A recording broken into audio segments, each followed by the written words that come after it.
Sa harap ng patuloy na paghahanap kay Apollo Kibuloy, tiniyak ngayon ng pambansang pulisya na nasusunod ang mga pamamaraan sa pagkalugad nila sa compound ng KOJC para matukoy ang eksaktong lokasyon ng pinagtataguan ng leader ng Kingdom of Jesus Christ. Samantala, ang PNP po patuloy namang iniimbestigahan ang nadiskubre nilang umano ay secret tunnel patungo raw sa private hangar ni Kibuloy. Pero kung ang mga miyembro ng KOJC ang tatanungin, ang nasabing tunnel umano ay bunker lamang ng kanilang mga manggagawa.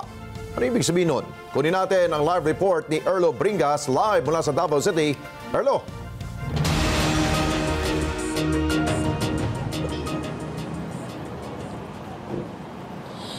Alex Ali, patuloy ang operasyon ng PNP hanggang sa baga oras na ito kasama na rin ang Armed Forces of the Philippines dito sa loob at labas nitong KOJC compound dito sa Davao City.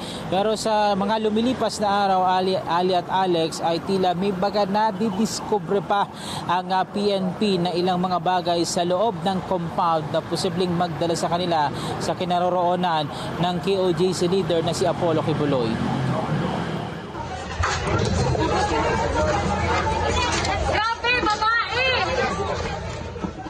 Bahagyang nagkatensyon sa pagitan ng PNP at mga KOJC members sa gate ng KOJC compound kaninang madaling araw matapos magpasok ang PNP ng isang blue box mula sa pasilidad at iginigit ng mga miyembro na hindi raw ito idinaan sa x-ray. Hindi dinetalya ng PNP kung anong laman ang nasabing box pero kanilang sinabi na isa yung kagamitan na ginagamit nila sa operasyon sa loob ng KOJC. Ang mga video at litrato naman ay nilabas na ibinahagi ng KOJC sa media na kung saan makikita ang paggamit ng underground penetrating radar ng PNP. Sa isang pinupuntahan ng PNP, mga kwarto kung saan may nadedetect pa ding signs of life sa ilalim umano ng lupa. Bukod dyan, tuloy-tuloy ang deployment ng PNP personnel sa loob at labas ng compound ng KOJC. Kaugnay pa rin yan ng pagsisilbi ng warrant of arrest laban kay KOJC leader Apollo Kibuloy na hinihinalang nagtatago pa rin sa loob ng compound nito. Sinabi ni Police Brigadier General Roderick Agustos Alba, ang tagapagsalita ng Special Task Group Teknon Alpha, tiniyak nilang nasusunod pa rin ang legal procedures sa patuloy na operasyon sa compound. Sabi pa ni Alba, kinukumpirma pa rin ng organisasyon ng mga ulat at mag-aparat ang naipinupukol ng KOJC sa kanilang hanay. Magpapatuloy naman ang deployment ng mga pulis mula sa iba't ibang rehiyon para magbantay sa KOJC habang isinasagawa ang operasyon ng PNP sa KOJC. Kaunay pa rin ng warrant of arrest. What is important is our personnel, particularly the ground commander, is observing the legal procedures sa pag-implement po ng ating activity doon sa loob in consonance with the serving of the warrants of arrest. It's a wide area, sinabi po namin, at iniisa-isa po ito. So hindi po madali yung inaharap na ating PNP every day just to cover all the areas. It really requires this much number. We need to control the crowd, we need to manage the traffic outside. Maging ang AFP nagpadala rin ng pwersa sa KOJC compound, bagay na inalmahan naman ng grupo. The army can be deployed only, it is within the call-out power of the president if there is lawless violence. The fact that members of the KOJC, presumably, I can only make an intelligent guess, though it's not based on personal knowledge, that the army is here because there is an instruction from the Commander-in-Chief, and the Commander-in-Chief is the President of the Republic of the Philippines.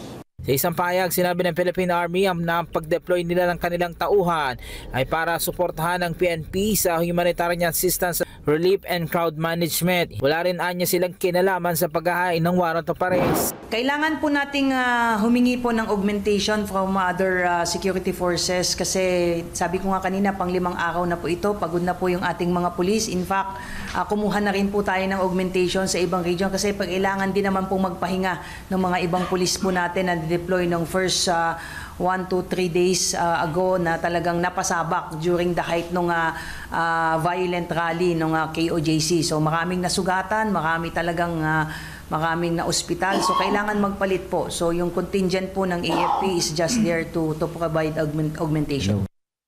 Kahapon lumabas sa mga ulat na magkakaroon ng pagpapasawag sa katedral ng KOJC na sangkiniklaim ng pamunuan nito. PNP patuloy raw sa verifikasyon sa nasabing tawag na natanggap o umano ng KOJC members patungkol sa pasasabugin ng lugar kaya hindi na nailabas ang kanilang leader. Sa patuloy na operasyon ng PNP sa compound, isang secret tunnel din ang kanila umanong nadiskubre na. Ang isa sa mga ito konektado sa hangar ni Apollo Kibuloy. Sabi naman ng PNP, posibleng mga tunnel ay konektado sa private hangar nga ni Kibuloy, kaya patuloy ang gagawin nilang search. Alamin din nila kung paano ito nag-leak na in-upload pa ng isang vlogger. Ongoing pa rin po ma'am yung ginagawa nating implementation, yung ating police operation at yung sinasabi natin previously na merong mga signal tayong nadedetect ay ganun pa rin. But we have to understand na yung KOJC compound is a massive structure na merong 42 buildings inside and true enough, meron tayong nakukonfirm na yung dati na nating sinasabi na intelligence reports natin na may mga underground facility at I'm sure some of you, if not all, ay napanood yung isang vlog ng isang vlogger na pinakita niya doon yung mga hidden rooms, yung mga bunker, yung mga tunnels. Ang KOJC ginit na kwarto ng kanilang mga workers na kumakalat ngayon sa social media na in-upload. Hindi pa maidetalya ng PNP ang iba pang mga impormasyon sa kanilang operasyon pero tiwala silang mahuhuli na raw nila ang KOJC leader sa lugar na posibleng pinagtataguan nito. Hindi namang hinikayat ng PNP ang publiko na magtumangkilig sa mga pinapakalat na fake news ng sino mang lalo na sa social media sa halip tangkilikin ng mga reliable sources lamang. So sa pinaman ang sinabing human trafficking case ni KOJC leader Apollo Kibuloy sa isang press conference, nakiusap naman ng pamunuan na kuhanin din daw ang kanilang panig para maging balanse ang pagbabalita patungkol sa issue. Pero sa kalagitnaan ng press conference kanina, nagkasagutan ang legal counsel ng KOJC at ang isang mamamahayag na nagko-cover din sa press conference. Umalma din ang ibang mamamahayag na nagko-cover kanina. One News, without getting our side again, reported that there is an alleged tunnel from Cathedral to the hangar. And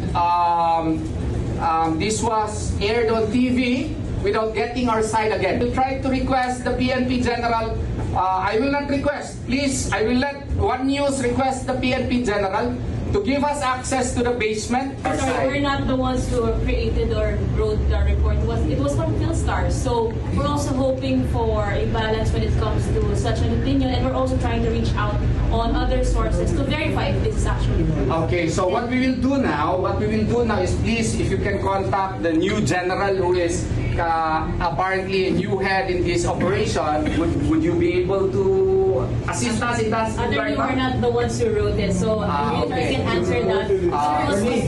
Yes, that's please. a little bit of it's confusing me. I'm a member of the media. Maybe we have a lot of sources kasi if we do report like this, we are very thankful that you are doing this right now, no? Yes. Clarifying. It is not our job to facilitate everything. Yes, Pero wag yes. naman sana na parang hinihinga nyo din yung trabaho namin. If you feel offended because of that, if you feel offended because of that, my apologies.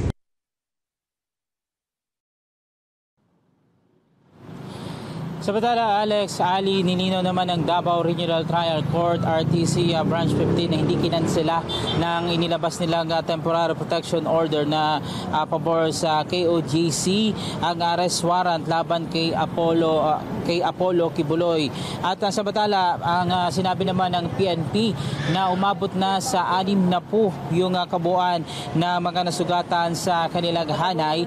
Kabilang dyan mga minor bruises na palo sa ulo, pumutok at tinapunan ng malaking tipak ng bato at tutuloy daw ang kanilang pag-comment sa mga PNP personnel sa patuloy nilang pagsasagawa ng kanilang tungkulin lalo na nga dito sa ginagawang operasyon ng PNP dito pa rin sa KOJC compound. Alex, Ali. Okay, Erlo, namamangha ako doon sa una mong binanggit sa report mo na bughaw na kahon. Para saan daw yun? May sinabi na ba ang PNP doon? Sabi ng PNP, Alex, di pa nila ma-disclose kung ano yung laman mismo noon, pero ang sabi nila ay yun ay gagamitin nila sa patuloy nilang ginagawang operasyon sa loob pa rin ng KOJC compound, Alex. O kung sa tingin ko, mukhang kasya isang tao dyan, Erlo. Di lang natin alam, Alex, kung ano yung laman doon. Pero they will use it daw sa kanilang operation. Pero napansin ba ninyo na lumabas yung kahon na yan? Pinasok, pero nakalabas na ba yung kahon? Sa kayo, Alex, mula kanina madaling araw, hindi pa inilalabas yung nasabing kahon na yan, Alex. Misteryoso yung kahon na yan, ha? Baka mamaya meron nang ipinuslit na bagay dyan, ha? Ang PNP, hindi na pa natin alam. Anyway, merong labas na balita ngayon, ang AMLAC, yung Anti-Money Laundering Council, ay nagpalabas ng pagpalawig pa nitong freeze order. Meron na bang tugon dito ang pamunuan ng KOJC, maging kay Attorney Torion? Well, kaya sa kanilang press conference, Alex, isusundin daw nila yung nasabing freeze order na yan dahil yan ay mismo ay nakasalig pa rin sa kanilang batas. Ano man daw ang maging desisyon ng korte o ng ating pamahalaan ay kanila daw yan nasusundin, lalo na yung patungkol doon sa mga ari-arian nila dito sa KOJC, Alex. O siguro, panghuli na lang siguro, Erlo, no? Dahil isa siyang religious group, tuloy ba ang kanilang mga aktibidad dyan dahil dito sa mga tensyon at kaguluhan dyan sa mismong lugar dyan sa KOJC? Yes, Alex, tuloy-tuloy yung kanilang mga prayer meetings at iba pa na ginaganap doon sa loob. Hindi na nga lang nila magamit pa sa ngayon yung katedral dahil yun ay pinapaligiran pa rin ng mga pulis dahil sa iniimbestigahan pa rin ka ng PNP na posibleng naroon sa ilalim yung pinagtataguan ni KOJC leader Apollo Kibuloy. Tuloy-tuloy yung kanilang mga activities sa loob nitong KOJC compound sa pamamagitan ng pagtatayo ng mga tent at ilang pang mag-upuan para na sa ganun magtuloy-tuloy din yung services ng kanilang mga miyembro. Okay, dagang salamat. Erlo Bringas, live po diya sa Dakbayan sa Davao. Thank you. Maraming salamat sa inyo pong pagsubaybay sa Mata ng Agila Primetime. Para malaman ang matatag, matapang at matapat na mga balita, i-follow lamang at mag-subscribe sa @Net25 TV.